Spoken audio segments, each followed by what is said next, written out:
2020 election. We have no press. We have no voice. They almost got away with it.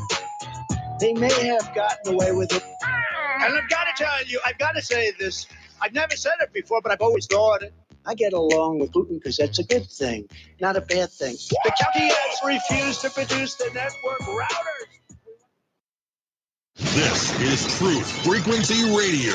The wicked ones obviously under heavy Masonic influence.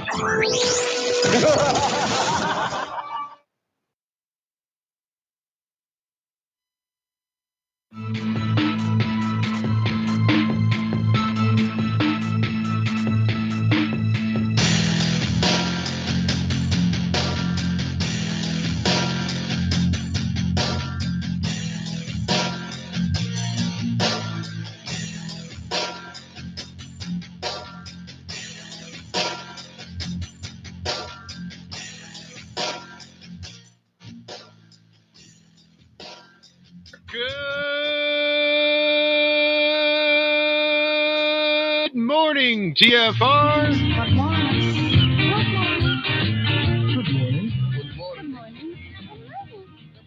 Hi, this is Alan.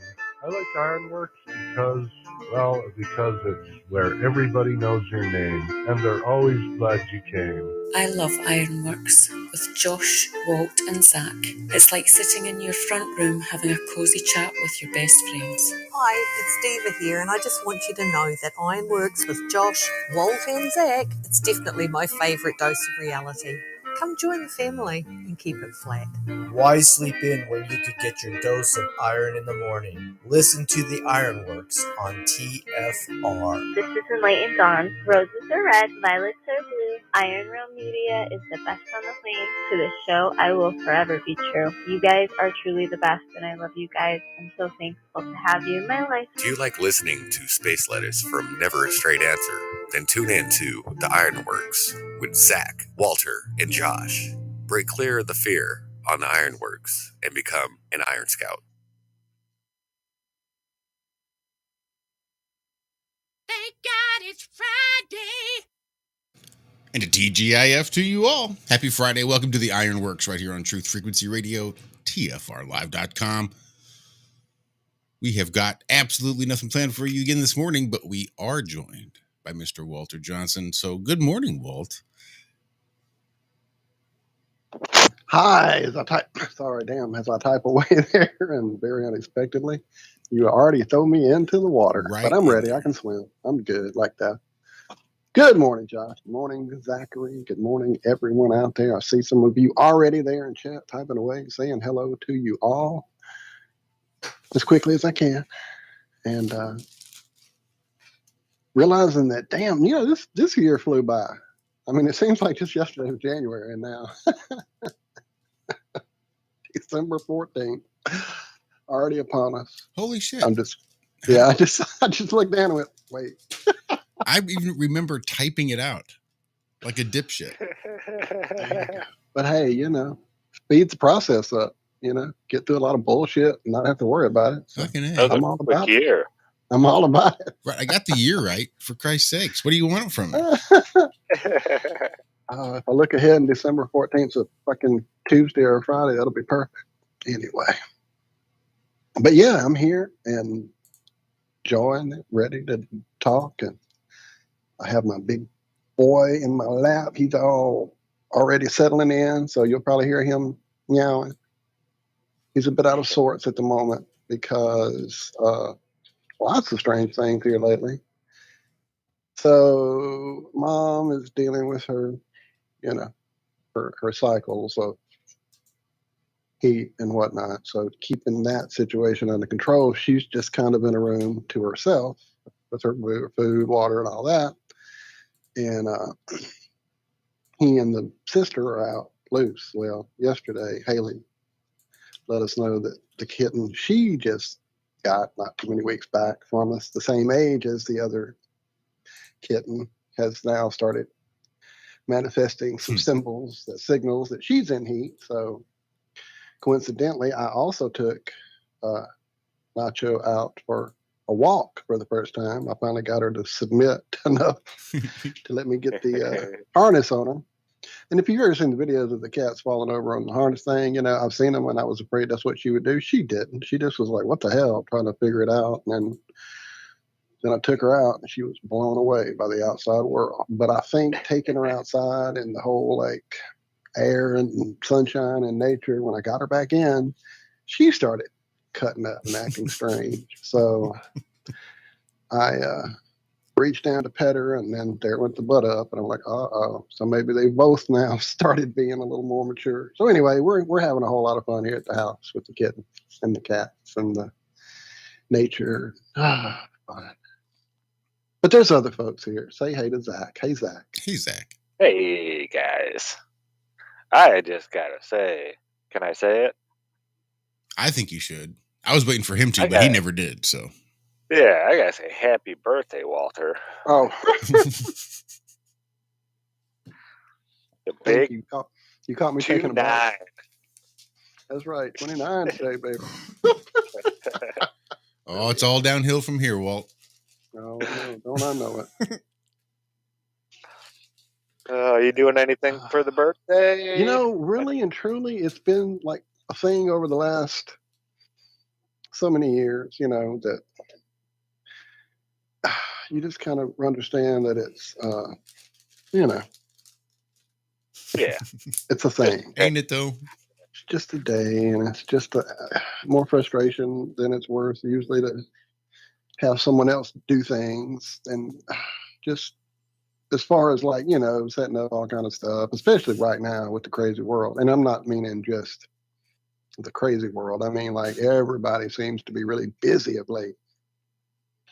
Kids, in-laws, everyone's doing things, I guess, because, you know, things kind of loosened up a bit. So everybody was out and about hitting conventions and going out of state for performances and just things like that. So at this moment, there's not many folks around to actually do any type of grand whatever. And I could be totally wrong, and there may be something I don't know about, but I'm pretty sure it'll just be a chill weekend, chilling here at the house, hanging out with you guys this afternoon. So. Yeah, it was a good day today. Yesterday for news. Did you guys see what happened with the whole what's his name? Biden and his vaccine mandate? Oh, I saw. It's almost as if they said, hey, trying to do this would violate people's rights. Imagine that. Now, what happens when other people violate our rights? Don't they get held accountable for that? Isn't there processes we can go through to say, hey, you shouldn't be in a position of power because you don't understand the laws? Right. Couldn't that take, I mean, how many people were forced under threat of losing their livelihood to go get a vaccine because their job told them you had to? My wife. I wonder how many. Yeah, exactly. Oh, I was fired up as soon as it started setting in. I mean, it's a great thing. A good thing happened. But then it started pissing me off. You know? Oh, yeah. Like, who's going to fix that now? Nobody. Because they wouldn't even see it as broken. Exactly. Oh, they still don't connect that dot that the entire administration just tried to violate our rights. It's lost on people. Like, oh, well, haha, they didn't let him. Great. How about the fact that he tried? Yeah. And, well, I'm sorry, people's rights were violated. Lots of them. You know how many people I heard that said, well, I didn't want to get it, but I had to because of my job. Right now, Rico's tinfoil hat sombrero, his job just initiated. He's got, I think, February 9th or find a new job. So he's in the process of waiting him out to get fired to go find a new job because he's not getting that mandated vax. But it's mandated by his company, not the government. But I do think that's probably going to be I don't know. I don't know how that works. If a private company still wants to mandate that, how is that still not a violation of rights? Well, I don't know. There's the gray area right there, because they're that's like their choice. Yeah, And I got a raise yesterday, 2 days ago, and my boss's boss was told me that he was informed by HR that he couldn't tell me to not tell people about the raise. Right? I can't not discuss my raise with my fellow employees if I so choose. But if I do that, it's liable to cause some issues. But they can't control what I say, right? Even though they're a private company, they don't get to say, "Ooh, you're not allowed to speak these words while here. You may not speak to others about what we pay you." They can't say that. Yeah, they can ask. That's what they always did with us when bonus time came around. If you would, please don't tell people how much money we gave you. Yeah, see, and I'm not even sure maybe in Indiana is different than Missouri in that regard, but I'm not even sure they're allowed to tell you anything. I'm surprised they even said that much, because I knew I was allowed to talk about my pay. I've had too many jobs try to tell me that I couldn't. But it is interesting. I'd be real curious to see then, if the government's not allowed to violate my rights, what makes anybody think that their private company then has the power to violate those same rights? Based on the fact, I'm a private company. Well, Iron Realm Media is an LLC. What the fuck does that got to do with anything? I can't demand things of people as a company. As a private LLC, we can't just say, well, I hereby make demands of people for any reason. So I used to remember this thing, something about, I don't know, illegal search and seizure, and it pertained to like your personal space, like your house, your car, your fucking body. And, so all of a sudden here I am looking for a job, and it's like, hey, we want your urine. And I'm like, hello, it's my it's my urine. Can I keep it? I don't want you to have it. And oh, look, there you go. Walnut and walnut nose. There you go. Pee in a cup for me. I mean, it's not like they haven't already been really itching away to yank those liberties to hold us hostage, to be able to earn the right to labor for those life credits. So, yeah. Sorry, I just had to throw that out there. And I suppose it's one thing if you want to voluntarily give those up. And those urine tests, that's just a skills test for me. It's not about whether or not they're going to find anything. They want to know if I can pass a test. That's what you want to know? Yeah, I can fucking make that work out pass for it. you. Yeah, I can pass that shit. I see it. So just perspective. I should have realized here on the plane that it would all be about perspective. Damn it.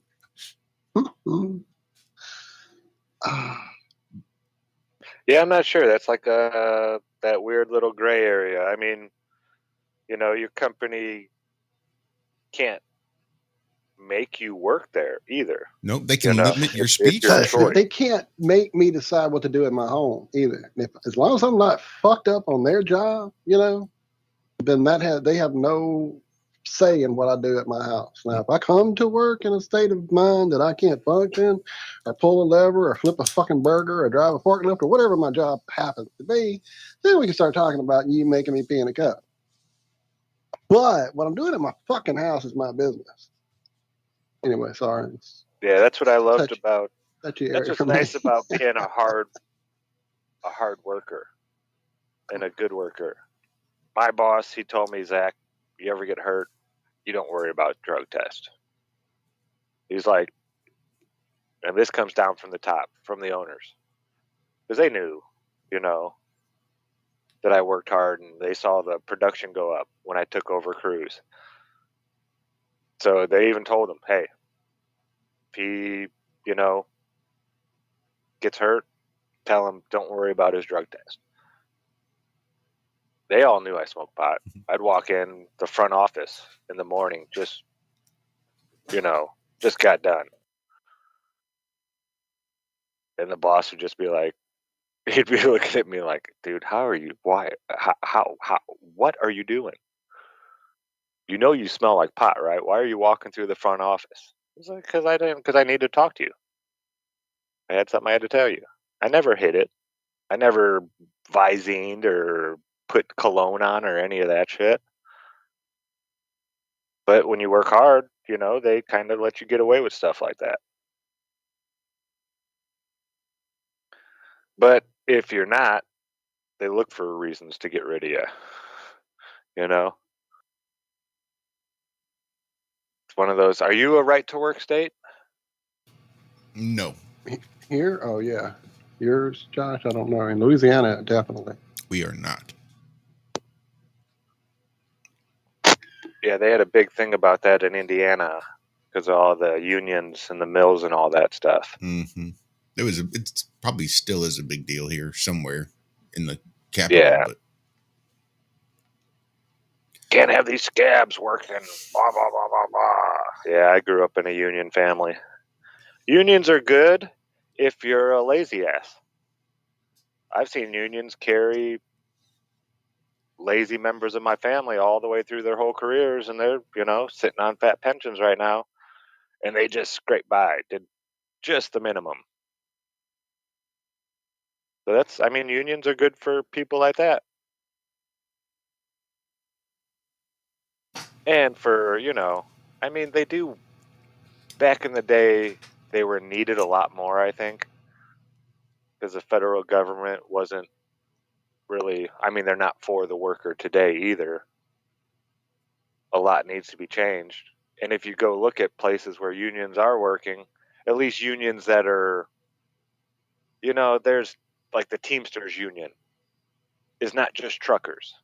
It's for people who work in packaging food as well. And the transportation of goods, the packaging of it. So those types of places, the Teamsters union doesn't give a shit about those employees. That's just money for them. Now the truckers, they need the truckers. They know that. So they take care of them. Truckers get paid well. But factory workers that are in unions, most of the time, they just get shit on.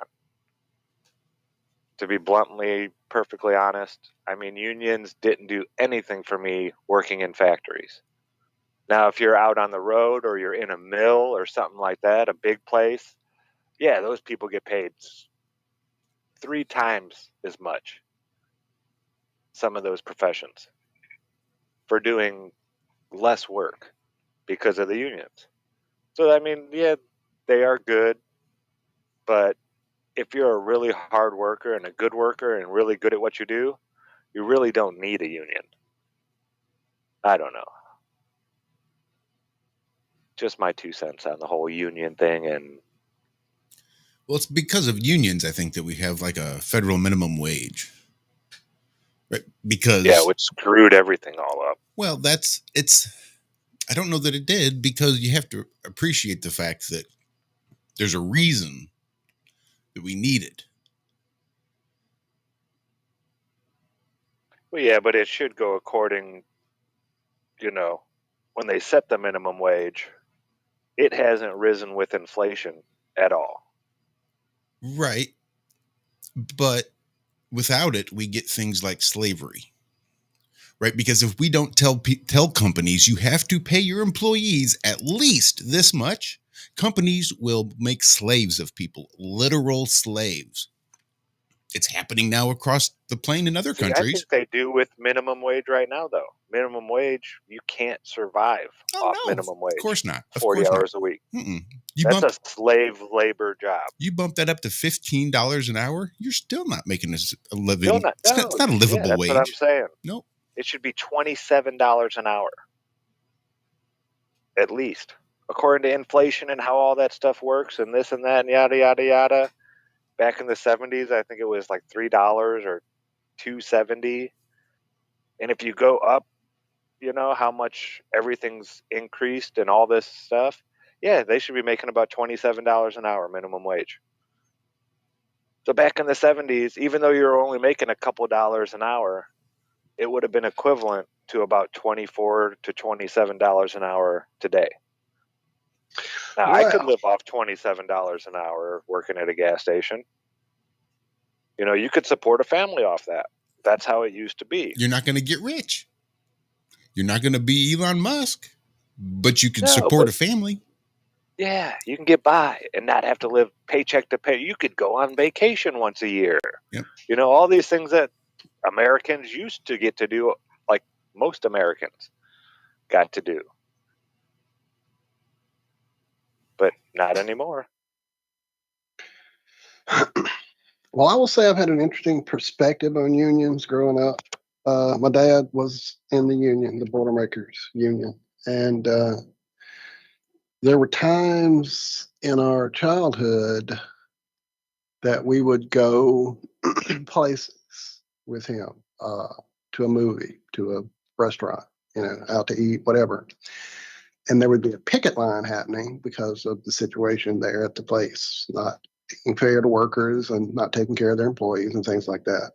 And my father would refuse to cross that line because he, being a union man himself, understood what they were trying to do. And being a kid, we were just like, fucking want to see a movie. We didn't understand that shit. We would just get upset and be hurt and not get it.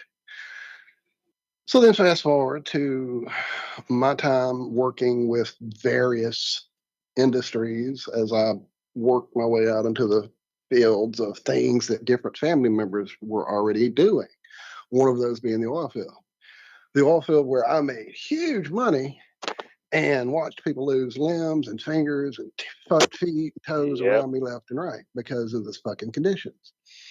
And then I understood that could have been different if there was a union involved. So fast forward to me then becoming a Boilermaker for a few years myself and finding out, that certain places you went to work that were union run were going to be great plants to be in, and certain ones that didn't let that happen were going to be shitholes, and people were getting hurt left and right. And, years that my dad worked in asbestos, in fact, he died from the the lung cancer brought about by the that word I can't say. Thelioma. And, thelioma. And so then I started working. Now, I still didn't get into the union at that point because I was doing just temporary jobs here, temporary jobs there, helper, that kind of stuff. I really hadn't gotten into actual welding or fitting or any of that yet. And then I got out of all that. But then I started working as a radio guy.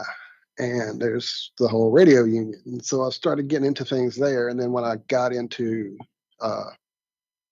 being a casino dealer, there were things in place there. I don't know if it was actually a union, but it was because we were on a casino as a reservation, a whole different thing. But we had a group that took care of us and made sure that when things weren't going our way, we would have somebody in our corner.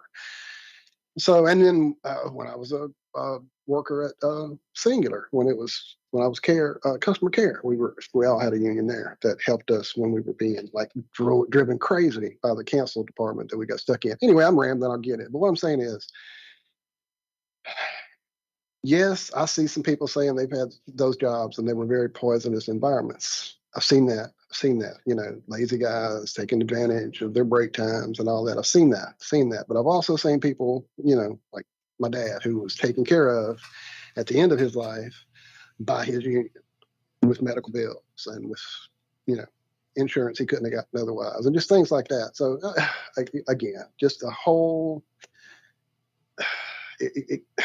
like anything else in this world that we live in, there's a lot of good people trying to do some good stuff, and then there's a lot of shitholes who see that and figure out a way to make money out of it and get over with it, and so it becomes tainted, and you get all the mobster influence, and yeah, I get all that, but well, there you go, Liz in chat. Unions were hijacked just like everything else. Exactly. So Alan? I'll stop rambling. I feel like I've lost the thread of where I was trying to go here, but yeah, it's definitely crazy. Like when all this shit started with, jab or job shit, I couldn't believe that wasn't one of the main things you heard about was the different unions standing up and going, what the fuck? And it just didn't seem like that was the thing. Anyway. Well, they were, but the mainstream media wasn't.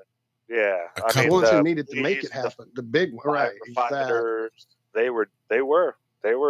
Even the ones who got the jab were saying, I'm vaccinated, but this is against the law what they're doing. This is violating our rights. Even though I'm for the jab and I believe in it and everything and I have it, I still don't agree that the government should be allowed to mandate something like this. So they were standing up and saying stuff like that. But yeah, you didn't really hear about it. It should have been a lot more. Should be the very purpose of those unions is to protect the employees, which is my biggest bitch at my job was, if my boss doesn't want to protect his employees, fine.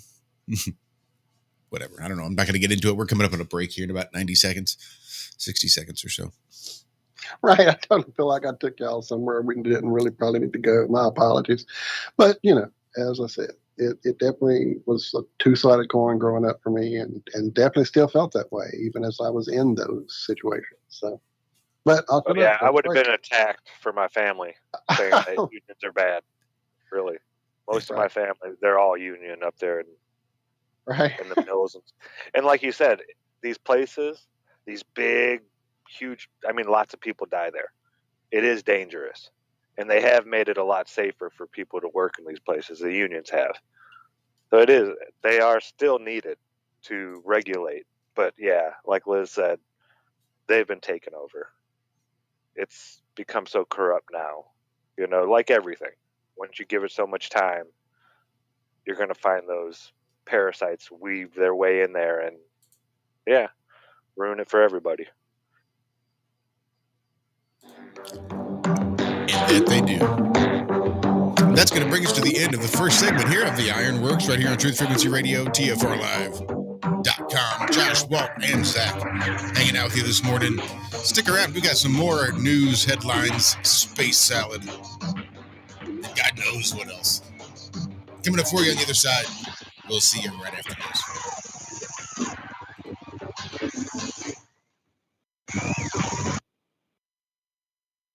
A young person starting their career should find something that they're passionate about to do. It's very hard. If you don't love your work, you're never going to be great at it. You guys will find that you have passions, and having a passion is a gift. I think we all have passions, and you don't get to choose them. They pick you, but you have to be alert to them. You have to be looking for them. And when you find your passion, it's a fantastic gift for you because it gives you direction, gives you purpose. All your work won't feel like work to you. Many kids and many grown-ups do figure out over time what their passions are. I don't think it's that hard. I think what happens, though, sometimes is that we let our intellectual selves overrule those passions. You can choose a life of ease and comfort, or you can choose a life of service and adventure. Which one of those, when you're 90 years old, are you going to be more proud of? If you can get your work life to be where you enjoy half of it, that is amazing. It's amazing how people have been raving about iLife all over Facebook.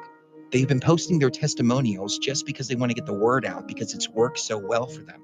If you're not familiar with iLife, it's a 99% pure CBD oil.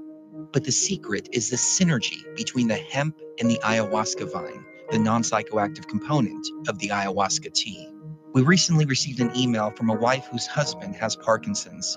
For the first time, he's been able to sleep through the entire night. Another customer reported that they're no longer using NSAIDs because their tennis elbow has been relieved with iLife. The reports have been phenomenal and much more than we ever expected. Everyone should have access to this. That's why if you head on over to iLife.com right now and use coupon code TFR, we'll give you $5 towards your order. And we'll even ship it worldwide. That's iLife.com. AYALife.com.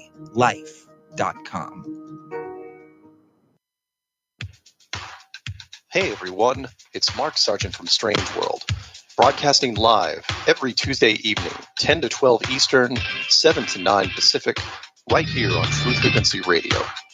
Strange World covers a wide range of topics, From enclosed world theory to lunar waves to the end of the world in film, it's basically doomsday with a silver lining. With the audience as my co-host, we take an optimistic approach to all things conspiracy and promote confidence, hope, and humor whenever possible.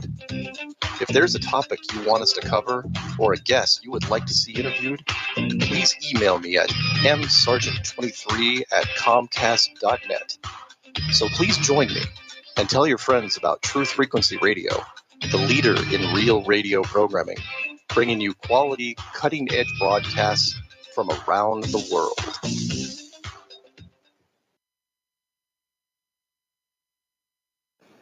Real people, real radio. Wherever you are, make it TFR. Truth Frequency Radio.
How's that for some contrasting intro music?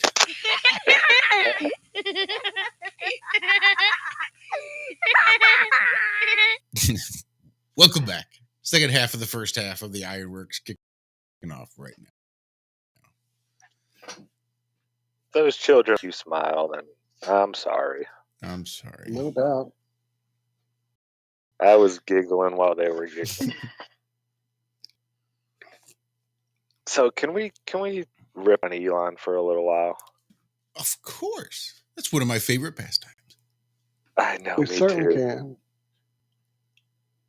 Now you've heard me talk about how much I love Elon's new design of this pickup truck that he's designed, right? It looks, oh yeah. Well, they've been having some issues with it and production wise and this and that. So in the an article I just saw today, it's only 18 hours old. Tesla's Cybertruck may not actually happen. Yay! I've been calling this. I knew this was going to happen. It is the ugliest looking thing I've ever seen. Yay! And they even say it. Tesla's Cybertruck has always seemed like a bit of a goof. And Tesla's CEO Elon Musk has never been above playing with people. Oh, so it was just a big joke, right? The company has a website for Cybertruck where people can reserve one of the vehicles for a refundable $100 deposit. Essentially, no commitment for a vehicle that won't be cheap. So the base price for a single motor, rear-wheel drive Tesla Cybertruck was $39,900, not including destination charges. So I guess they ship them to you? Okay. The dual motor all-wheel drive version starts at $49,900, and the top of the line tri-motor all-wheel drive Cybertruck costs $69,900. Tesla are no longer eligible for federal tax incentives. Wow, unlike many other electric cars, so you don't even get the federal tax incentives for driving an electric car with a Tesla now. Huh. So yeah, they had it on their website, that they were going to start shipping them out in March of 2022. Well, I think it was in December, just this last year, that they said they took that off their website and just said 2022. Oh, Tesla. Okay, wait a minute. In August of 2021, Tesla promised a 2021 delivery for the Cybertruck. So yeah, they were even promising people that they would have them before 2022, and that was just in August, 7 months ago. For those that paid their $100 deposit to reserve one Yeah. for 2021. Yeah. Awesome. You will be able to complete your configuration as production nears in 2022. They had posted. Now, all mentions of dates have been removed from the website. Tesla does, however, have an earnings call set for January 26th, and Musk has said to expect a product roadmap on that date. Well, haven't we had, wasn't that what you were saying back in August? That was your product roadmap? So he first announced the Cybertruck in 2019. It was supposed to be produced down there in Texas, but it remains unclear where the company stands in the production cycle and whether a 2022 delivery date will happen, or frankly, whether Cybertruck will happen at all. It says it's always been controversial, this and that, blah, blah, blah. I've never seen any numbers on how many people have actually reserved one, though. It's our job as designers to not guess what the future is going to look like, but to decide what the future is going to look like. Yeah. And the thing is, these crazy looking futuristic cars, I saw these things back in the 80s, folks. You went to Epcot Center down in Florida at Disney World, and they had the cars of the future, and there were all kinds of, they had vehicles that looked just like that, a little more rounded, not so square. And none of these things came to fruition. So that's why I wasn't really shocked hearing all this stuff. So yeah, just another thing that, everybody, Elon Musk. Yeah, well, seems like everything this guy touches turns to fake gold. Yeah, he's like the anti-Midas. Everything he touched turns to shit. Yeah. Yeah. It looks real pretty at first and everybody loves it right off the get, but when you start looking into it and doing a little bit of digging, you find out it's just a lump of lead painted like gold. SpaceX abandoned Starlink plan that Amazon objected to, but fight isn't over. So Starlink, I guess Jeff Bezos has a similar type of thing as Starlink. I forget what he calls it. It was in here. Star Connect. Star Connect. Star Joined. Yeah, Amazon satellite broadband subsidiary Kuiper Systems, Kuiper. Never heard of Kuiper Systems. So they're saying that, it's all about where the satellites are going to be flying in space and what direction they're going to be flying. They're saying, we had two different layouts and one was approved by the FCC. So Amazon started setting up their thing so they could be in unison with these. And now Tesla is saying, we're going to change it and fly a different direction. So they're arguing about that. I bet this never gets off the ground. This whole Starlink thing, they've already had so many people want refunds on their what is it with the $100 in Elon Musk? This is a great little, even if you have to give them their $100 back, you take $100 from 1 million people, that's $100 million. You get to hold that for 6 months. You know how much interest you get on $100 million? Just the leverage that you can capitalize on by holding that $100 million for 6 months. The loans that the bank will give you because you are holding on to $100 million, even if it's just for 6 months. Maybe they don't need to know that. They just see an account with $100 million in it. And, oh, okay. You want a loan? Sure. I could see that being kind of what this is. I don't think Starlink will ever really work. It's a neat idea, but no, I don't see it working. Not when house cats and birds and yeah, they were saying because it has this warmer on it. It has a heater to melt snow when snow accumulates on the dish. That house cats, wild or feral cats, outdoor cats, are attracted to them because of the heat. So they're going up and climbing up on the dishes and messing with your broadband signal. Cats do like to go to a heat source. I'll tell you that. But yeah, everything this guy touches turns to shit. It does. Look how well PayPal did once he got the fuck up out the way. Yep. And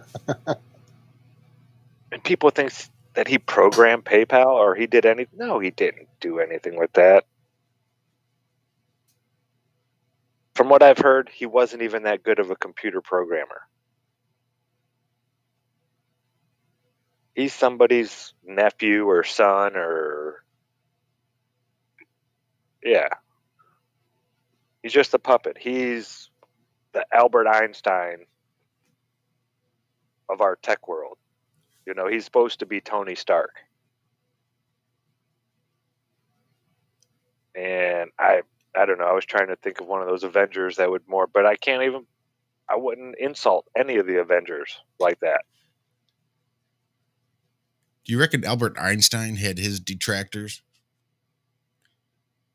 Oh yeah. Our counterparts for the time that were talking about the stupid shit that he does. Gary, I don't think Albert Einstein was really renowned as being all that smart back then. I bet normal, everyday people thought the stuff he was talking about was retarded. And the people that knew him, maybe not were close to him, because I'm sure they were all handling, but maybe those that knew him were just baffled by the fact that people were thinking he's a genius. Come on, man. He made Blast Star when he was 12.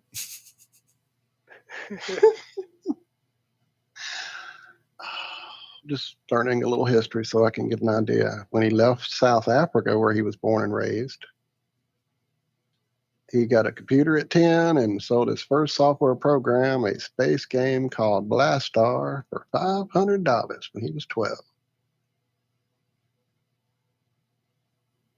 Well, there you go. I think that entitles him the right to grab one of his flamethrowers and just torch a cameraman. Wouldn't you think? Chunk of rock at a car Did this happen? He didn't catch him on fire, but it was real close. The cameraman, from the looks of the camera, might have freaked out a little bit at being approached with a burning flamethrower. Go figure. See if I can't dig that video. Elon with the flamethrower in his hand, I would not want to be anywhere around that. Mm-mm. I mean, you saw what he did with that rock, the Tesla window on his truck. Bulletproof glass windows, shatterproof. He throws, what was it, a ball bearing or something? Or a rock? He throws at the window and it just spider webs. Yeah, that was the bulletproof glass on his awesome electric truck. Oh, and that truck is so ugly. I was over at Karen B's over the weekend, and I asked her son. I showed him a picture. I was like, would you ever drive something like this?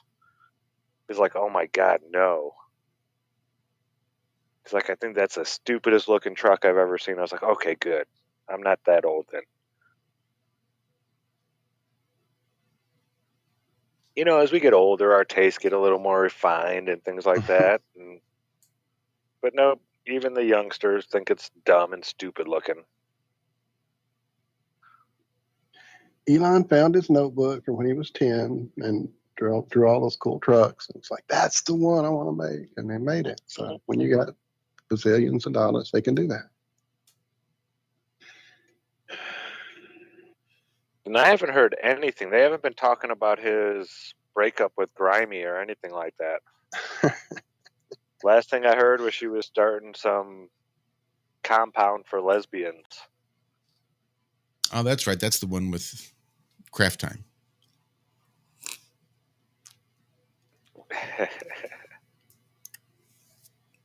Oh, they say they found the fastest moving star in the Milky Way. I thought they were all moving at the same speed, isn't it? Or, well, no. It just...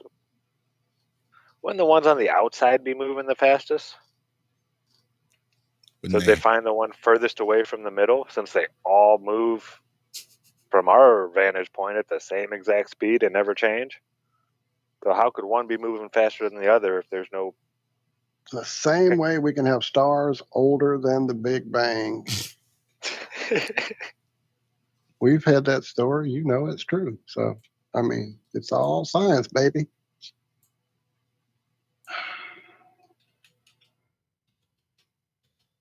But when you said Kuiper a while ago, I was like, wait, Kuiper, I know that. So, yeah, the Kuiper belt, which is between, it starts around Venus and goes out like 50 AUs.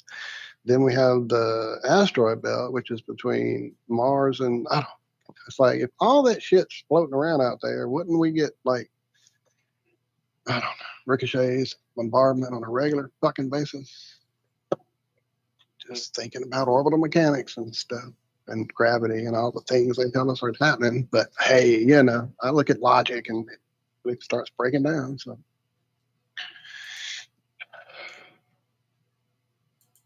So they claim they found the largest ever fish colony, 100 billion eggs under Antarctic ice. I didn't know fish could be born in ice.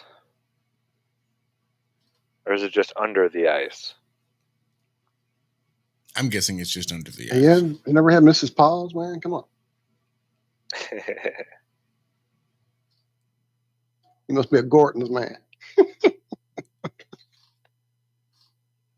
Yeah, they say the nests look like blue circles on the seafloor and are about 15 centimeters deep. And they were traveling for over 4 hours noticing these nests. So it wasn't like it was all in one big giant, you know, glob. There's a bunch of little ones all over the place. About 60 million nests, and it covers at least 240 square kilometers. It looked computer generated. How structured these nests were, says the guy who found them.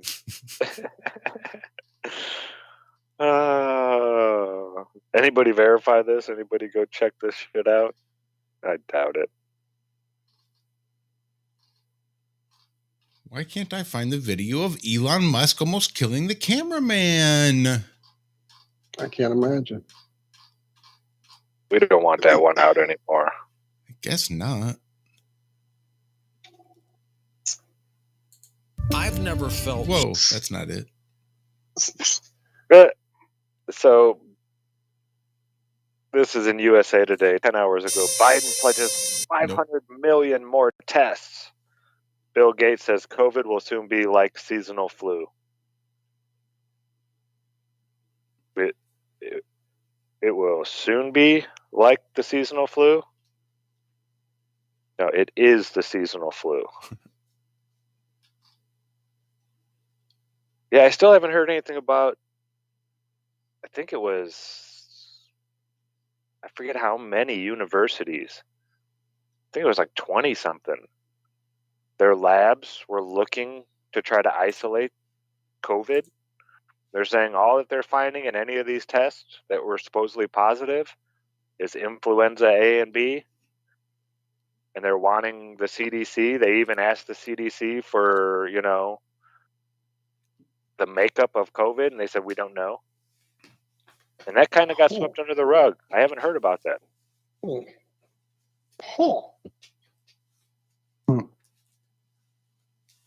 Yeah, I haven't heard anything about that since I saw that first article. I thought that was going to be a big one. And it could have already been, run its course and just swept under the rug like so many other things.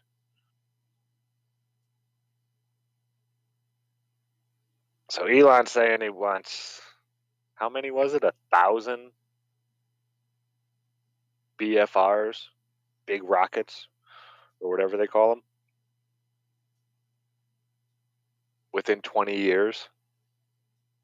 1,000. I think we did the math. It came out to 1 a week. And it took them 8 months to build the first one. Now, I'm not a logistics expert, but when it takes you 8 months to build your first one, and your estimations say you need to build one every week, I don't think you're going to hit your quota. So I don't know. Do you think as much as they prop Elon up, do you think they're just setting him up to fail drastically eventually? Like in 20 years, do you think everybody's going to be like, hey, remember that one dumb shit Elon Musk? It does seem that way. It really does. And they throw government funding at this guy left and right. He is propped up. And in everything he touches still, just turns to crap. He's perfect for the federal government. It's like their model, just in a private sector. That's right. Well, we don't have to worry about money. We just get more of it from the people. That's not how private businesses work. Well, unless you're Elon Musk and you want to put out an electric truck and say, hey, for $100, you can reserve your very own electric truck that may or may not ever come out. And you just get more money from the people. Oh, for $500, you could have your very own, not a flamethrower. And then you just get more money from the people.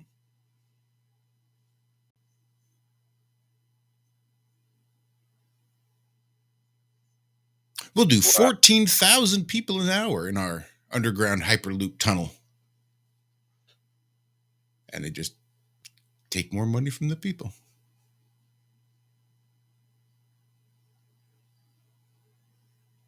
Four minutes, ladies and gentlemen. 4 minutes till the end of the first hour here on the Ironworx. Well, 3.5. Well, I would like to take a few moments in this 4 minutes to give a quick shout out and a big hug to our good friend there in chat, Angela Baby Carson, going through a little rough spot here in the wintertime. I know it definitely gets rough down here in the South where we have still a whole lot of sunshine and warm, nice days during the wintertime. I just don't know how people in the North regions deal with it. I think it played a lot with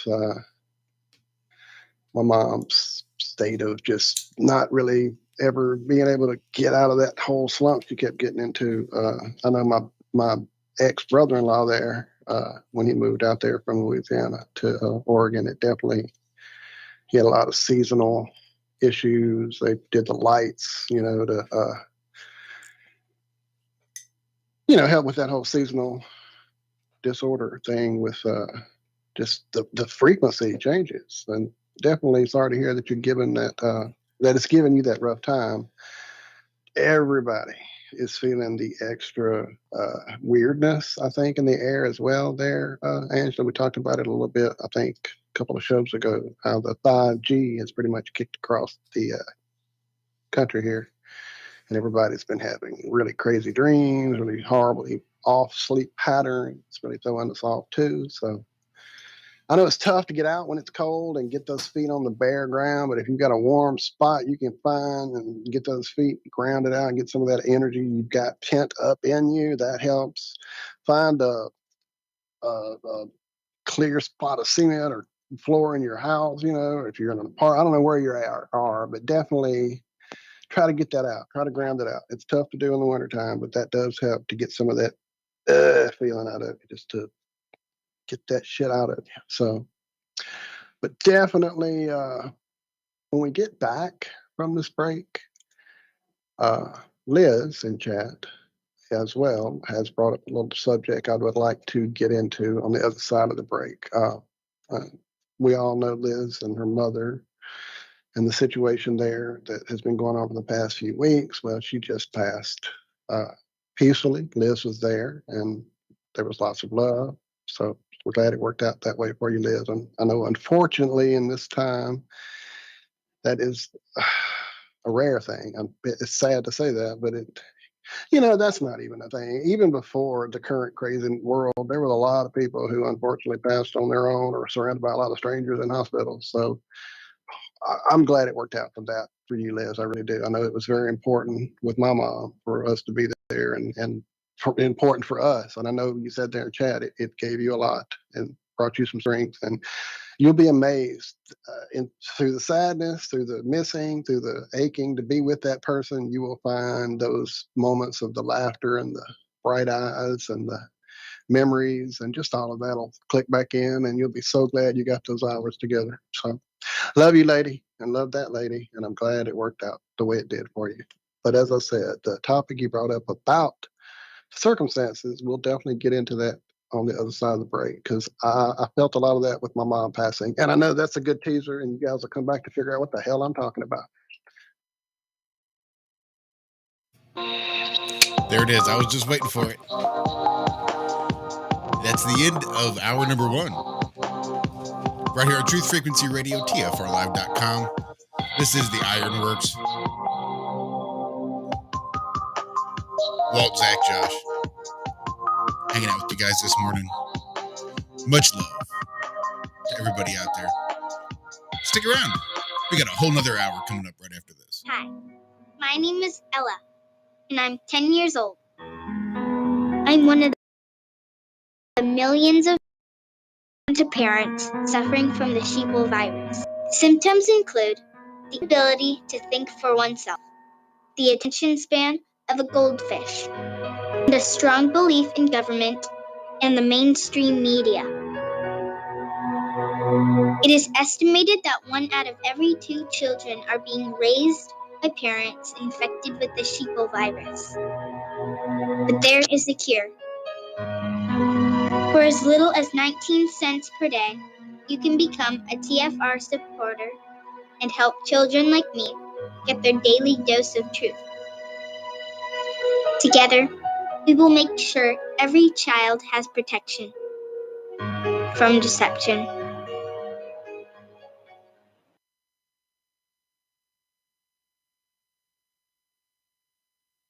Find out. This is about why I say what I say, do what I do. Expression goes, the proof of the pudding's in the eating. We'll find out. We'll find out. Been a long day for y'all. I just finished the last meeting. I made it clear to President Putin. I told him corn pop was a bad dude. Bottom line is, I told President Putin, I got hairy legs. After 2 hours there, we looked at each other like, okay, what next? You've heard me say this before again and again. I'm going to keep saying it. Come on, man. I made it clear. Well, I tell you what, I'm following the rules, man. This is about why I say what I say, do what I do. I did what I came to do. We'll find out. We'll find out. This is about why I say what I say, do what I do. Expression goes, the proof of the pudding's in the eating. We'll find out. We'll find out. Biden said he'd invade Russia. That was a joke. This is not a kumbaya moment. Let's hug and love each other. Folks, look, I caught part of President Putin's press conference. I told him, come on, man. I'm going to keep saying it. Come on, man. And so it was kind of after Well, anyways, this is about why I say what I say, do what I do. I did what I came to do. We'll find out. We'll find out.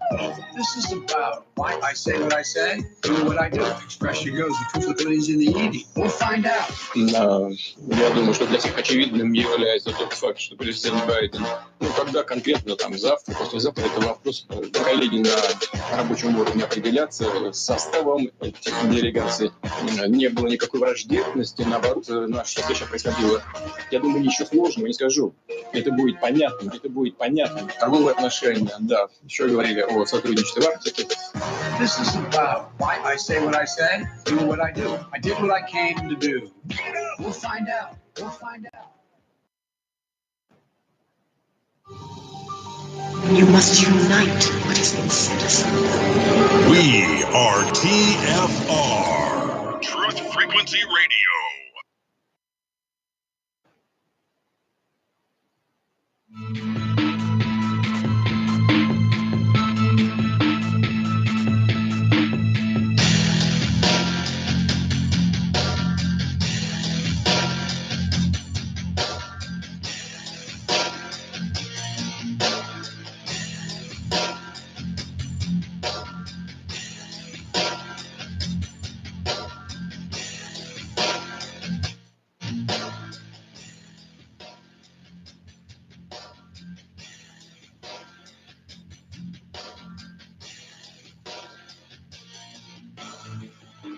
Good morning. I'm here.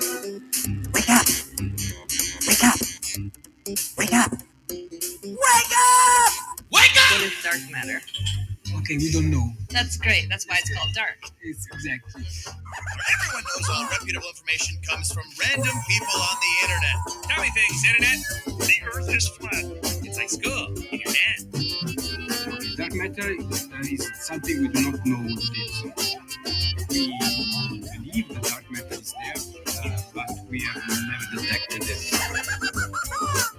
Well, what I'm afraid of course, is that there is no dark matter out there. There was one? There is no dark matter out there. We need to think really hard. Hi, this is Alan. I like Ironworx because it's where everybody knows your name, and they're always glad you came. I love Ironworx with Josh, Walt, and Zach. It's like sitting in your front room having a cozy chat with your best friends. Hi, it's Diva here, and I just want you to know that Ironworx with Josh, Walt, and Zach, it's definitely my favourite dose of reality. Come join the family and keep it flat. Why sleep in when you could get your dose of iron in the morning? Listen to the Ironworx on TFR. This is Enlightened Dawn. Roses are red, violets are blue. Iron Realm Media is the best on the planet. To this show, I will forever be true. You guys are truly the best, and I love you guys. I'm so thankful to have you in my life. Do you like listening to space letters from Never a Straight Answer? Then tune in to the Ironworx with Zach, Walter, and Josh. Break clear of the fear on the Ironworx and become an Iron Scout. A wizard is never late, nor is he early. He arrives precisely when he means to. I have come here to chew bubblegum and kick ass, and I'm all out of bubblegum. And welcome back. First half of the second half of the Ironworx kicking off right now. Welcome back indeed. So I had some fun last night. I was giving Minion his haircut. And I used to do this with my old dog all the time. I would not quite finish and, leave certain parts to make him look like something. My old dog, he was a shepherd. So his tail hair would get real long. He was an Australian shepherd.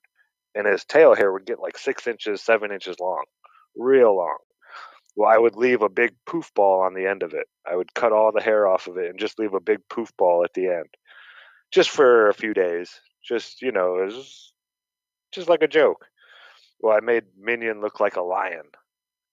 I gave him a mane. I'm going to do his face today, and I'll leave it for a day or two. But yeah, I shaved his whole body. Not shaved, but it's like half an inch from like his shoulder blades back, and then his front paws and all up around his head still has all his hair. He looks so cute. Just fun stuff you can do with your animals.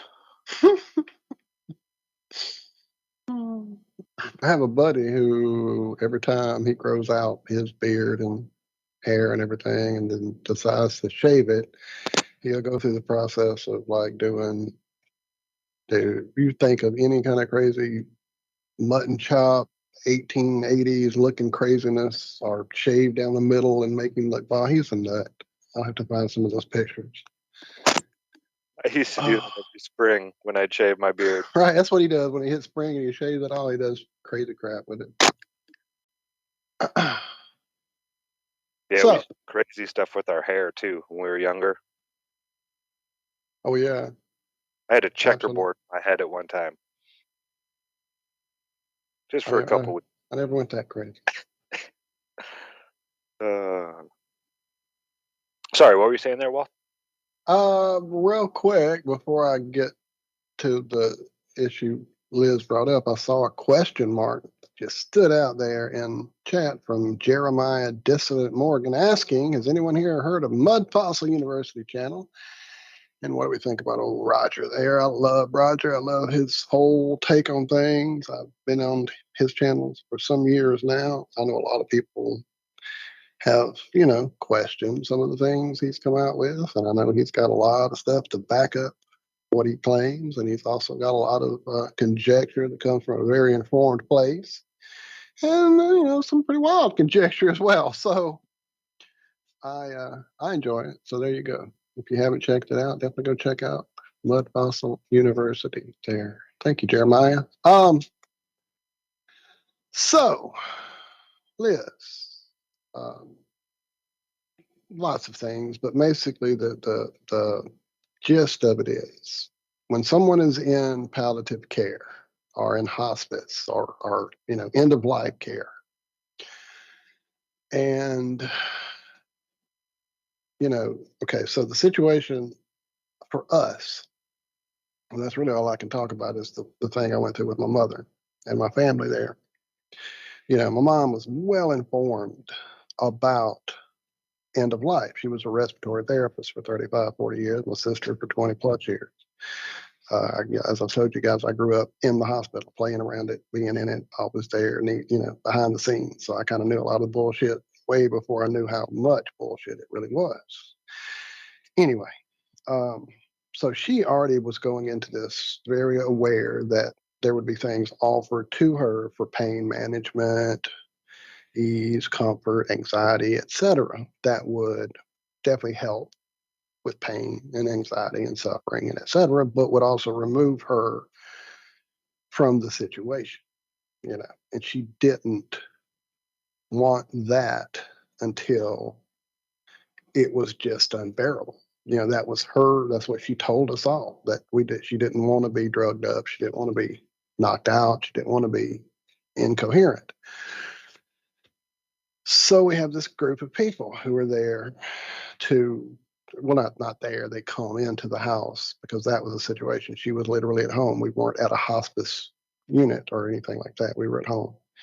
And these people would come in and they would explain different medications that we would have access to.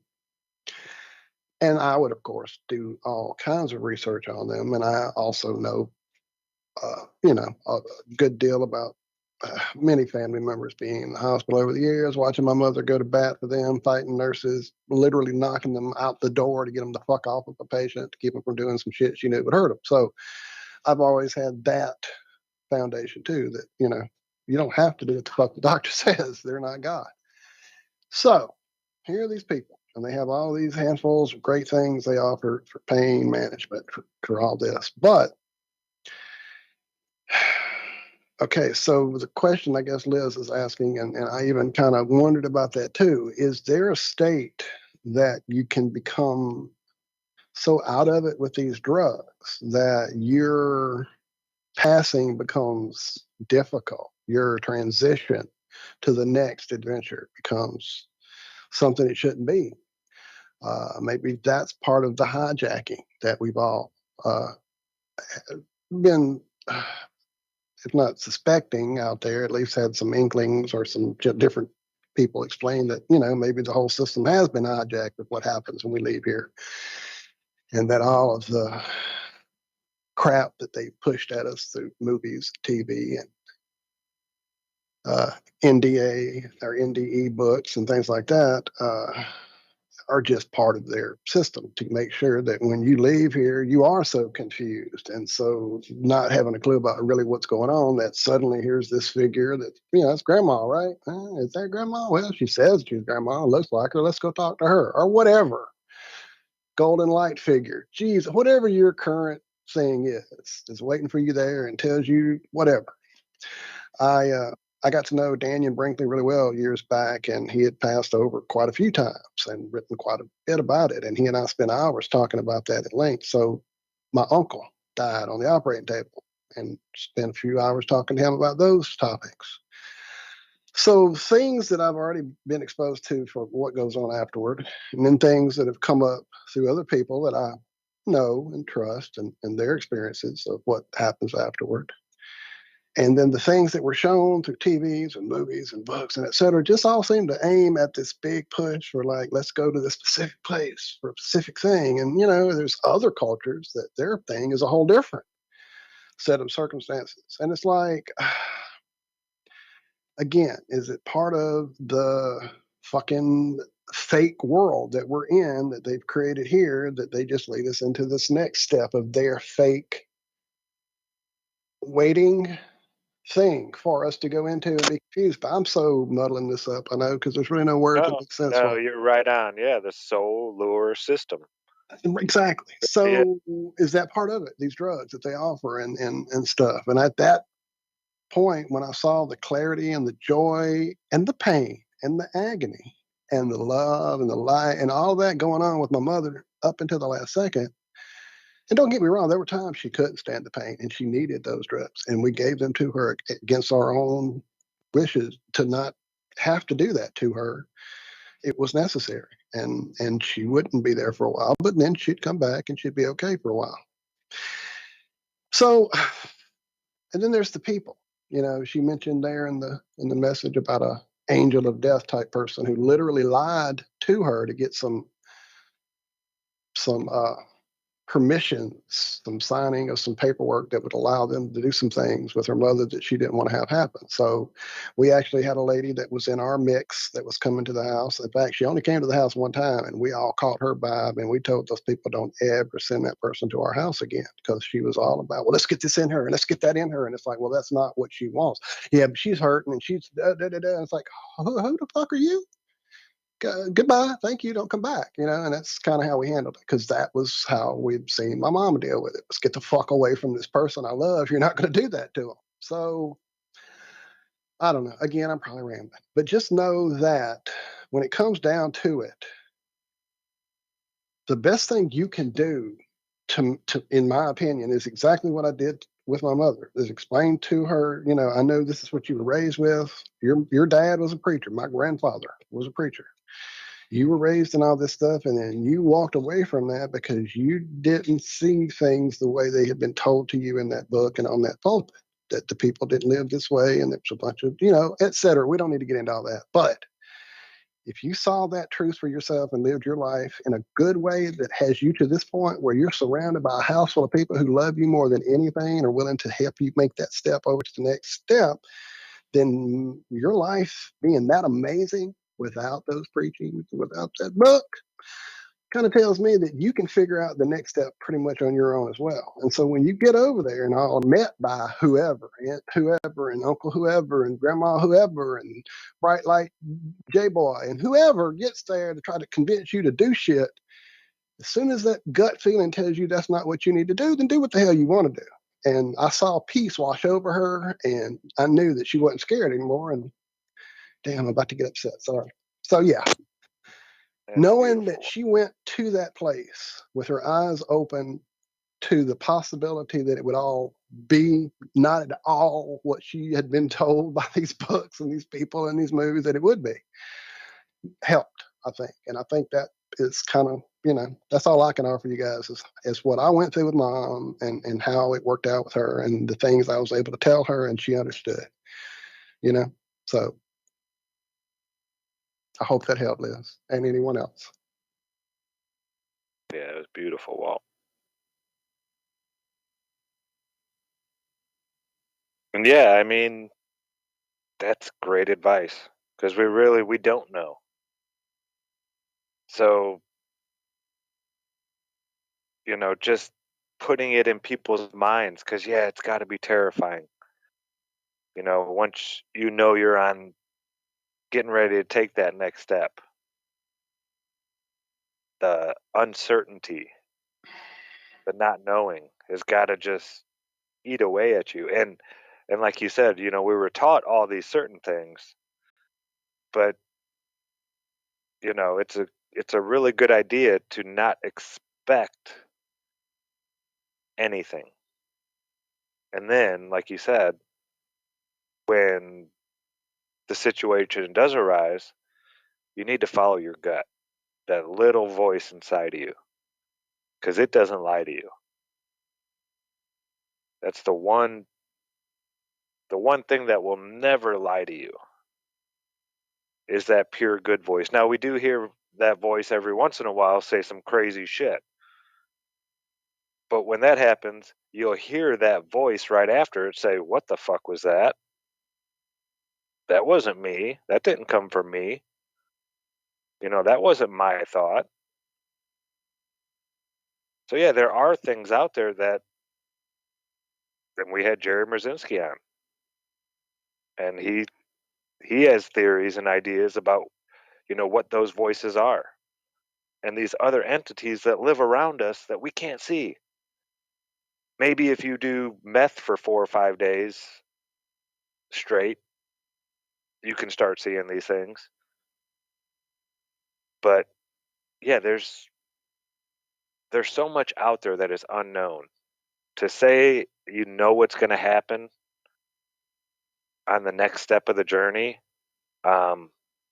yeah, I think it's part of this system to keep you down in this lower vibration. To say it, scientifically, we'll say. I think it all has to do with your soul and what rate you're vibrating at, what frequency you're at, what frequency your magnetic field that your heart is creating puts off. You have to learn to trust that thing. And yeah, maybe at one time it was, common knowledge that the next step would start with trials and tribulations, and you're going to be, people are going to try to trick you, or these entities will try to trick you into doing this and that, and there was a better blueprint or a better plan for once you to start that journey. And maybe this whole idea that, yeah, once you die, it's just going to be all rainbows and clouds and pearly gates and this and that. Maybe that's the psyop. I don't know. But to go into it thinking that is not the right idea, in my opinion. Yeah, now I'm starting to ramble. I'm sorry. No, but it's great stuff, man. I mean, and it's hard to not kind of ramble with these topics because they're so deep in us, and it's such a fucking mystery. That's really the truest, biggest mystery yet. You can believe and read and think and all that, but when it comes down to it, it is the mystery that we're here for. I think I don't know. Preparation for it. A life that lets that be a transition of peace. And I don't know. I think it's all, part of it. And look, I typed to just one person's name and I feel terrible because you all are hitting me up now with some amazing stuff there in chat. So I love you guys. Thank you all so much. Wow. And then, oh, wow. So I just scrolled and I hit it and then it went down to the bottom. I got to go back up and read it again. Damn it. You scroll. I can't find it now. And I scrolled so fast that it went by. But I saw someone talking about. No, I can't find it now. I'll look and find it. I don't want to misquote. You go ahead, Josh. I was just going to remind everybody that they are tuned into the Ironworks right here on Truth Frequency Radio, TFRlive.com. Yeah. And we will be going. Streaming anywhere else? We are. We are streaming live on YouTube, on our Iron Realm Media YouTube channel, where a majority of the chat takes place. I do see Liz. Well, I'll be damned. So I'm just going to stick this up for the other side of the break. I don't know. Well, it's not terribly long, but I want to give it the attention that it deserves. Because I see here as of, well, this morning, I think, January 14th, right? Because it's not December. We have a new installment from My Mind and the World. That is the blog from our buddy Salamo. Salamo! Nice. Been a while. It's been a hot minute since we've heard from Salamo. I was going through some audio looking for stuffs to edit over the weekend and ran across. Well, it was an early show because I think Salamo was one of the first guests we had on that wasn't directly connected to us. I think you're in right. some form or another.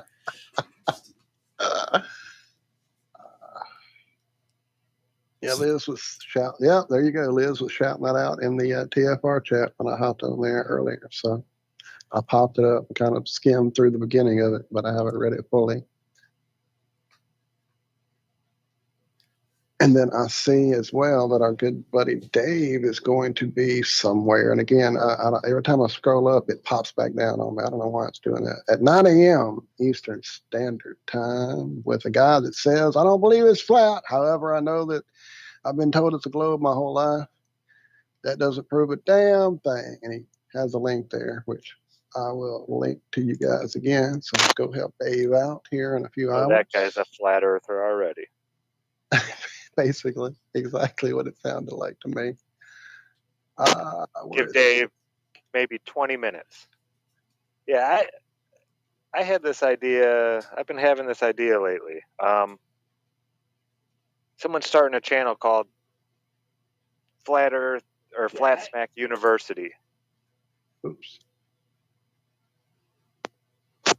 You get Flat Smack University going, and all it is interviews of Dave doing what he does, with like Authentic Intent, Dell, Beyond the Imaginary Curve, all these people who, even Mark Sargent, who do the interviews with people that aren't so much flat earthers. And by the end of the interview, they're just blown away and don't know what up or down is anymore. They're just like so befuddled of the information they've just been shown. But I think there just needs to be something where people could share ideas while watching other people flat smack people, just so they can kind of hone in their skills. I've gotten so much better at explaining things because of watching Dave do his interviews and just ways to answer these questions. And when they give their response, how to just shut it down instantly. And Dave's great at interrupting without being a jerk. He is. And those are the kind of notes I think that need to be pointed out when we're watching this, because so much of it gets overlooked, of the actual, way they go about it. Some people are a lot more abrupt, Authentic Intent. And then you have people like that flat fellow, who I call it flat tapping. because it's not a smack at all. It's like a gentle touch on the shoulder and saying, here, free information. You know? So there's different ways to go about it, but I think just a place where people could come and just hang out and congregate. But there's so many interviews and so much content out there now that I think it would be a good thing to just get started, a place for new people to come and learn how to explain this to other people.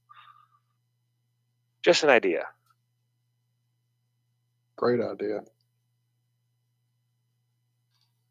And I know, you know, Dave will say, go ahead, take my video and put it out there, share it. You know, he's not like that. He's not worried about, oh, you can't use my content, blah, blah, blah, blah, blah.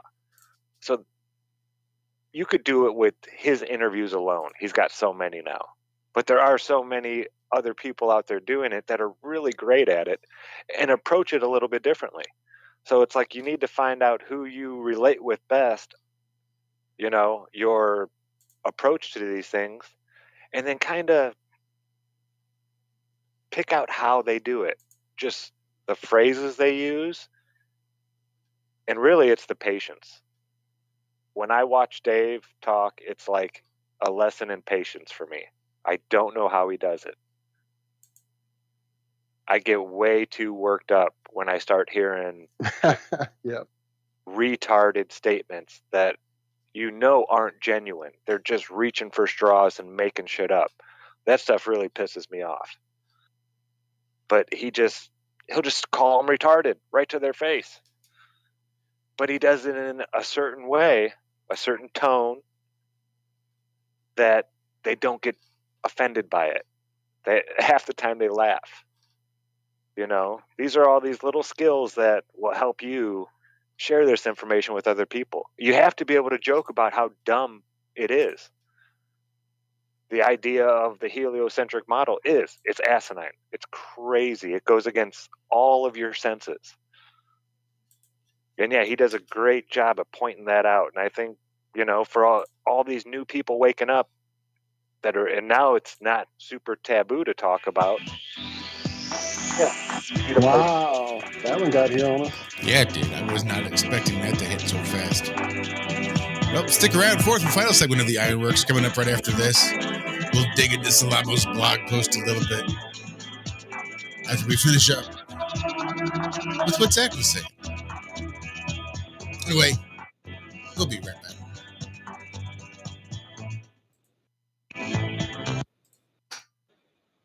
Learning to attack the problem.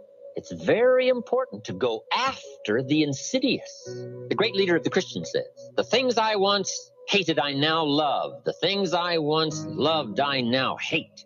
It's so important to incorporate both love and hate in the same conversation. Now, let me give you the dilemma. This stuff isn't easy. It's so easy to be careless with words and get the wrong reaction. What if you meant to say, what's troubling you? And instead you said, what's wrong with you? Can you imagine the difference? Just a mistake of one small word means all the difference in the world in the kind of reaction that you get. But here's the dilemma: to attack the problem, but not the person. God's got the same dilemma. God says, I love you, but I hate your sinful ways. Now, see, that's a challenge, to show somebody that you love them, but you hate. How do you put love and hate in the same sentence? I'm telling you, it is essential to show your contempt for the problem and your concern. Extendivite is more than just a heart tonic. Do you have any of these symptoms? Night cramps in the hands and feet. Your arms and legs often go to sleep. On short walks, do your legs get aches and pains? Is your memory worse than it used to be? Ankles that swell late in the day? Has your blood pressure increased lately? If you answered yes to even one of these questions, you may have early warning signs of arterial blockages. Your body is saying that it is time to take Extendivite. These are not the normal signs of aging. They are the warning signs that accompany blocked arteries. Get your Extendivite today. Extendivite is available in capsule or liquid form for just $69.95 for a 2-month supply. To get started, call 1-877-928-8822. That's 1-877-928-8822 or visit heartdrop.com. Extend your life with Extendovite. For 5,000 years, the world was ruled with wooden ships by one man. 242 years ago, a small group of free men crafted a new nation built on liberty and freedom. Global elites have been fighting to destroy this new nation called America ever since. Based on actual events, Charm of Favor tells a true story of how they corrupted the election system. They infiltrated federal agencies and murdered witnesses, judges, and even presidents to keep from being caught. Now, the largest and wealthiest crime syndicate the world has ever known has been drawn out of the shadows. They have killed hundreds of Americans and recently attempted to assassinate half our congressmen. Still, they escape arrest through an almost supernatural charm of favor. Read Charm of Favor and be prepared to open your eyes to what may lie just around the corner. Charm of Favor is available on Amazon and Barnes & Noble.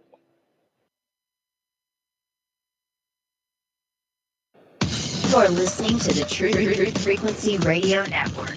No hate, no hype, no fear.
Take it away, Walter.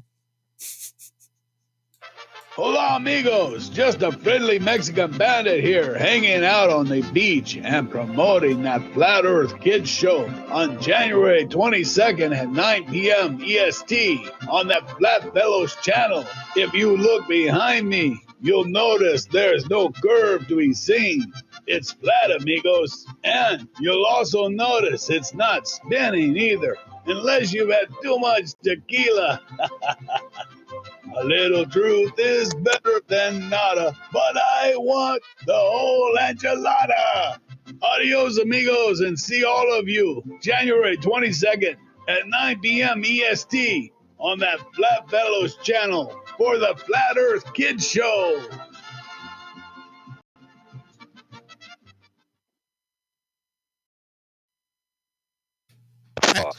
Thank you so much, Tommy. Thank you for that super chat as well, friend. Everybody definitely head over there.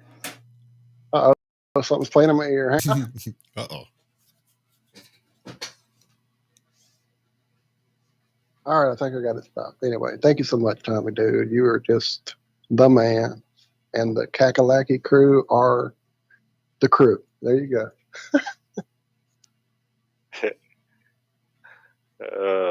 Awesome. I love that crew. Yeah, Free Flow has been on Awesome Austin's. I was going to say he was just on Breaking the Chains of Addiction on Wednesday. Yeah. And then he was on, I think, last week talking about dinosaur bones. Was that because just he last himself week? is, it may be 2 weeks ago. I know it wasn't that long ago. But yeah, he actually, worked in museums making the castings of the actual bones. And he was getting a lot of grief in chat, this and that. But I mean, I trust the guy. I've met the guy multiple times. Just a great. I mean, he's a flat earther, like a true flat earther. Just a good-hearted guy, and he's got no reason to lie about it. I mean, if there were giant human beings, why Thank not you. other giant creatures? Thank you. If the atmosphere could provide giants, yeah, then the animals most likely got bigger as well. Just saying. And have we not seen endless accounts of different creatures on the plane with us? Blemmies and footopods. I can't remember what those guys that use their foot for the umbrella. I can't remember their name, but I mean, Columbus allegedly was gonna find Blemmies when he took off to find India. So I'm just saying, back to our buddy Roger there at Mud Fossil University. There's strange shit if you start digging around out there. So the fact that this guy claims to cast actual bones, I don't doubt that. A lot of history about dragons on the plane as well. I'm just saying. Yeah. I saw a video of a dragon going through water. It was underneath the water, and it was only maybe 3 or 4 feet long. Right. But dude, it looks so real. I know CGI is amazing. What just went through my head? About a shadow of a dragon? Oh, it was at some kind of like ceremony outdoors at the castle in England there. And I don't remember whose wedding, one of the under kids there, one of the red ones, I think. And big event outside, and there was this shadow that just kept going across the ground in different shots they were showing on the news of something flying overhead. That if you look at history, we're told about that part of the world. I don't know. It looked pretty it brings interesting. me back to Harry Potter. Right. If you, for real, I mean, They're probably just playing Quidditch. But no, I'm saying, in the Harry Potter books and stuff like that, there's the two worlds, the world of the super elite magic people and then the muggles. And we don't know about their world. And when we get to look in their world, we see all these crazy, amazing beasts that, we heard about in folklore. But they're still around today, just in certain areas. Not saying it's true, but, they tell us these things in movies and stuff like that. They don't come out and tell it to you on the news. You're not going to hear it from the Smithsonian. So, like everything else, keep an open mind about all this stuff. Who knows what actually lives here with us? I don't. I don't look up enough anymore. I'm starting to realize that so much more now. I've been so focused on the ground and things like that. And I'm not talking about the stars or the sun or the moon, just what's up in the sky. I really don't look up. I'm sure they did, a lot more when there wasn't televisions and cell phones and all this stuff to distract you and signs everywhere. I bet people looked at the sky a lot more, saw all kinds of things that we could see today if we were just looking. I don't know. I believe you're correct, sir. Yeah, that's what we should get. Thank you, Tommy. Yeah, we should get Free Flow on. Come talk What? about it. Absolutely. Did we ever get any confirmation, Walter? For the guest Guess we were trying not. to line up? No shite. Forgot to send it. Well, today, see that I'll tell you, I haven't slept. So it was a kind of a Yeah. hectic, crazy day here at home. And I didn't even sit down in front of my computer until probably like almost 11:30 last night. Me normally I'm doing things, doing music, doing something in front of this computer, but all day I was doing other things and then got on it late and never even thought about sending that email. So my apologies. Yeah, no worries. Yeah, we'll have to get a hold of him, see if we can't maybe set it up for next week or whenever he's available. Yeah. Yeah. Definitely want to do that. And there's, lots of awesome folks that we know. Wait, what? I'm sorry. Just saying, not sure what we're doing tonight. Yeah. But I maybe dropped open the up the ball. line. So. Oh man. sure Cammy will have lots to talk about. Cool. I miss that lady. We got to hang out a minute on Wednesday, at least. Yeah, things are going good here. I want to build them a gazebo now down on that platform and connect it all with the trail. And yeah, it's starting to come together. The backyard's starting to look like I was imagining it to look. Getting ready to plant some garlic. You can start planting your garlic here, folks, pretty soon. And it'll be one of the first things to pop up. Garlic's pretty amazing. Put it in shade. It doesn't like a lot of sunlight. I'm going to start a golden seal patch here this spring. Get some golden seal babies going and get them, in the area and spread out. We have a bunch of different wildflowers we're going to be planting all over the place, up and down the creek. Start making some natural. Most of these plants that are nice and pretty and this and that, there's so much health benefits to them. The purple coneflowers, echinaceas, they are just packed with their roots. Or you dry those roots out, it's like antiviral, antifungal, antibacterial, anti-inflammatory. Then you throw a little bit of golden seal in there with the probiotic. That's real medicine right there that you can just pick out of your backyard. All you have to do is go throw some seeds down. Now the golden seal you might have to care for a little bit more. Make sure that but yeah, it's so easy to do this stuff. And all you do is you go dig up the roots out of the ground and you hang them up and you let them dry. You crush them up. You could just take the powder just like that. I don't recommend it. It tastes horrible, especially golden seal. I've tried that a couple times.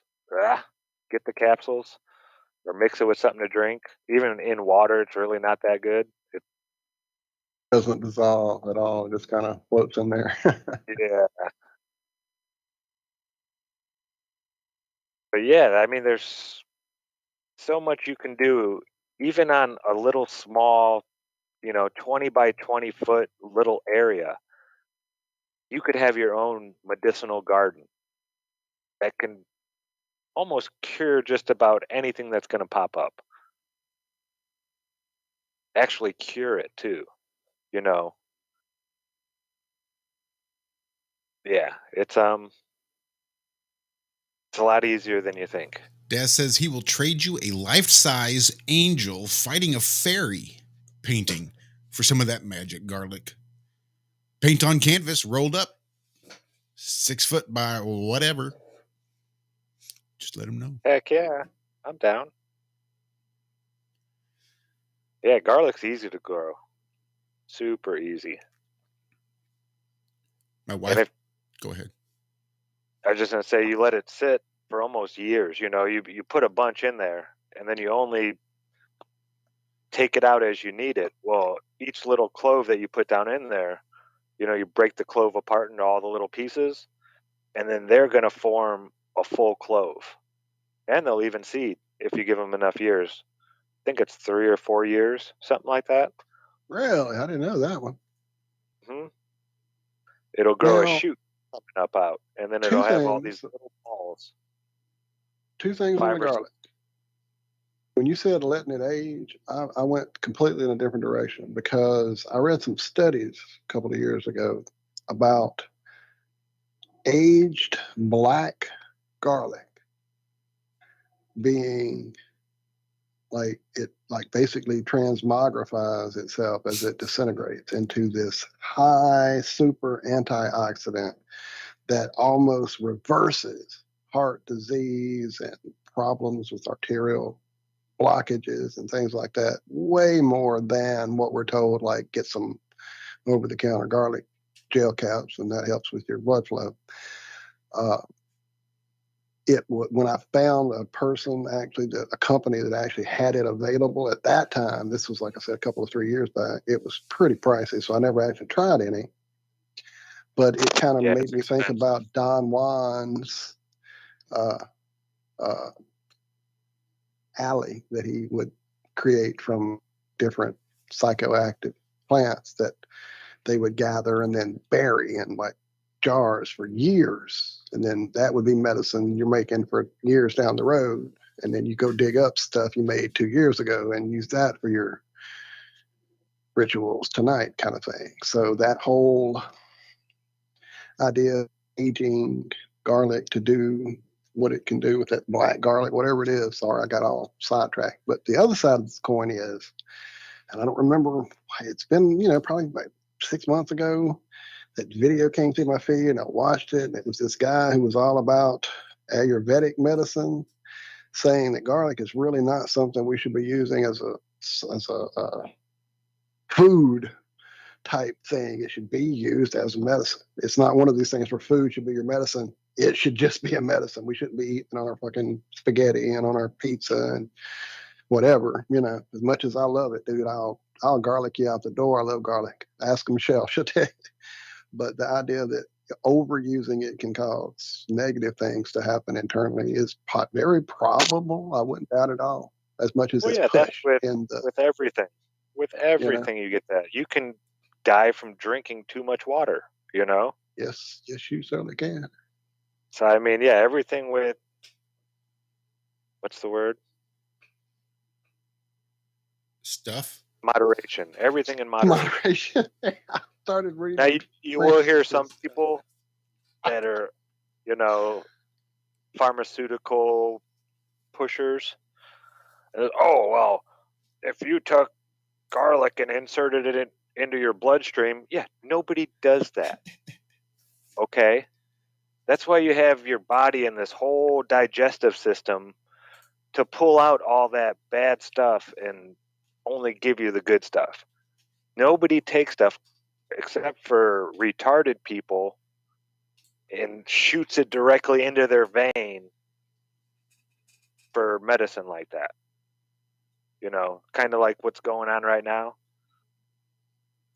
Our immune systems are so important that, it's part of the process of medicine is your immune system. You don't want to try to bypass that and just start shooting shit directly into your blood. Yeah, no duh. But you'll hear these people that are against onions and garlic and all these other things that help with certain things. They'll say, oh, but if you take that and concentrate it and shoot it directly into your blood, it'll kill you. Well, yeah, no shit. So when you're doing research on this stuff, you gotta pay attention to stuff like that. When they tell you, well, if you do this, it'll kill you, and it's something that nobody does, don't get all worried. Unless you were planning on shooting raw garlic juice into your veins, don't worry about it. Yeah, there's always a way to spin it. That's a scientist's job nowadays, to spin what the person paying them wants them to say. They'll tell you strychnine, isn't that bad. I'm sure they could spin it. I'm sure they did back in the day. Asbestos, all these different things. They can spin it and say, it ain't that bad. Our statistics, this study we did, yeah, the best research is doing it yourself. I'm my own guinea pig. I don't like testing things on other living things. That's just me. But most of the stuff that I use is all pure things I've either grown or, I trust the source. But yeah, just try some of this stuff. If you have a certain issue and you've researched and done your due diligence and you think, hey, maybe this herb or this, you'll never know until you try it. And don't try it for two sessions and think, oh, it didn't do anything. That's not how real medicine works. If you're feeling something because your body isn't getting enough of something and you're deficient of something, a couple doses isn't going to make everything all better. You know, it might take months to fix the actual problem. But it's constantly going to need, for the rest of your life, most likely, you're going to need that. It's our diets. If you weren't getting enough of that in your old diet, you can't go back to your old diet because you're not going to get enough of that now. You have to make it a part of your life to realize, hey, I'm not getting enough of this. I need to add this into my diet and make it a regular thing. That's how you cure yourself. That's why we say food is your medicine. Medicine is your food. It's all about your diet. And this whole, herd immunity, this and that, blah, blah, blah, blah, blah, blah. Cammie and I were talking about this. You know who's at most risk for all this stuff? Obese people. People that are unhealthy.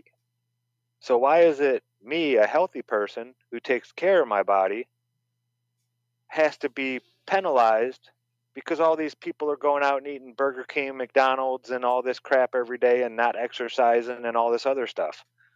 Why do I have to be penalized to make sure that they don't get sick? Isn't that their job? Why not make a card or something, get a card for them to where they can only have McDonald's once a week until they lose 50 pounds? Or they don't get McDonald's. They got to walk around with the big M posted on their chest. I mean, if we really want to start pointing fingers at who's to blame for the health of society, these people need to start looking in the mirror. Because if they were healthy and had strong immune systems, they wouldn't have to worry about any of this stuff. You have to have a health pass to go eat at Big Mickey D's now, right? Don't I understand that's the case? Yeah, I mean, if they really want to start making all these passes and you can't come in here and eat and this and that, then they need to start putting the blame where it should be placed. I don't make them not take care of themselves. And the fact that they have a weak immune system, that's not on me. That's a choice that they made. The choices they make determine that. So I'm not responsible for them. I'm responsible for me and my health, not the health of everybody else. If you want to make me responsible, then we need to start making some changes. Damn Skippy. Sorry, rant over. Well, I'm going to knock this out before we get out of here. We've only got about 4 minutes, but I think I can get through it. That one flew by too. This is crazy. So this is from our buddy Salamo over at salamo.blogspot.com. Bam, there's the link. Let's just get into this. It says, I know you are, but what am I? Remember way back to your childhood and someone would call you a name, so you would reply back, I know you are, but what am I? And repeat until anyone around you would chorus it along with you. Or is it just me? It goes along with I'm rubber and you're glue, and sticks and stones may break my bones, but words can never hurt me. I've hinted at this concept over the years in my writings, and you can check them there and there. I've seen a lot of this sort of childish behavior over the years, going way back to 2002. What with the I just want to put a ... here. Racists being racists and anti-fascists being fascists, and the MSM providing fact-checking, and the free speech advocates condoning censorship, and neighbors tattling on their neighbors, the raging belligerence which occurs when where discussion should reside, the bickering, the segregating, the gossip. It just goes on and on. Sound familiar? And at what point do we ask ourselves, are these the actions of an adult? Do you think that the Karens of this ordeal are acting in a way like adults? Of course, that is but one example using a popular meme, but to really get But to really get it, one has to see themselves and how they react, like a child at times, or often, and grow past such behavior. Most seem to take offense at what is demonstrably true, especially if they can relate it to something about themselves. The way in which we consume is in large childish. We want what we see, and many times are presented like a child because of all of these people lined up for days at times in order to receive the latest iteration of what they already own is adult, right? Don't assume anything specific when I say presented, because there are many ways to present an idea or, say, an agenda. One of the best mind tricks there is to have people believing in something so much that they think it is also their idea. Another which works well is to get them to believe that they have the power or control in their actions, which you desire. If the last 2 years proved anything, it's how manipulatable the human mind really is. So as we begin the third year of 15 days to flatten the curve, the many still won't get it.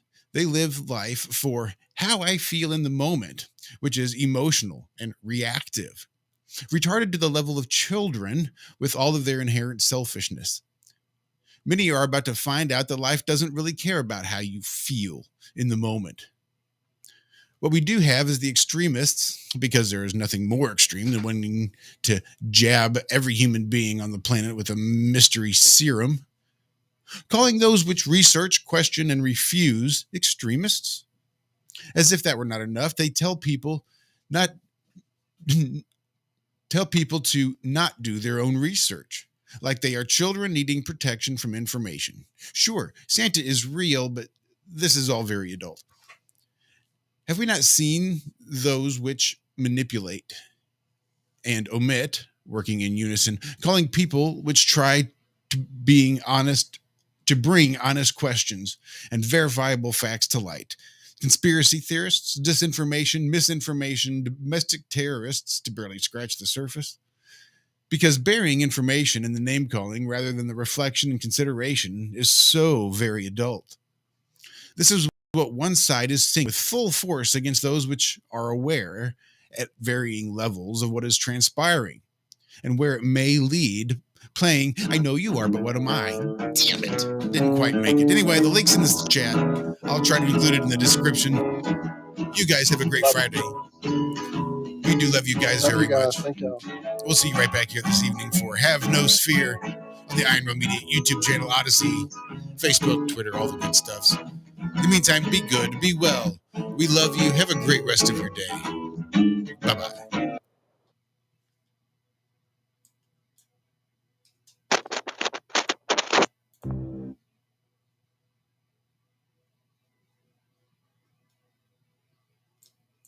Sorry about that. I ranted too long. No, it's all right. I'm still trying to get It's good. All of it was good. You Restream tried. closed. Thought you would make it, actually. But then he had a few sentences that were tough to read. I was having trouble with them too, man. I did the same thing because I was following with you, and I was like,